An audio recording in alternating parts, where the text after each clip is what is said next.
por poco me desmayo.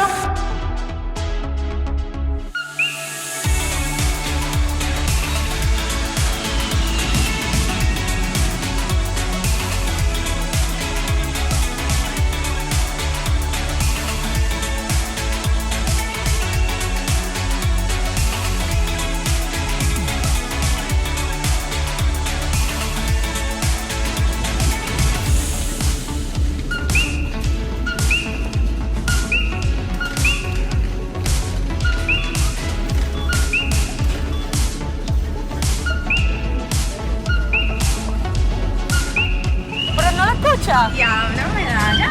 Lo más que me recuerda a Medalla del Coquí en Puerto Rico es mi pueblo, Mayagüez. Todos los domingos nos podíamos ir de road trip y pasarla súper bien y qué mejor que tenerla afuera, aunque sea un toquecito de la isla con la medalla acá.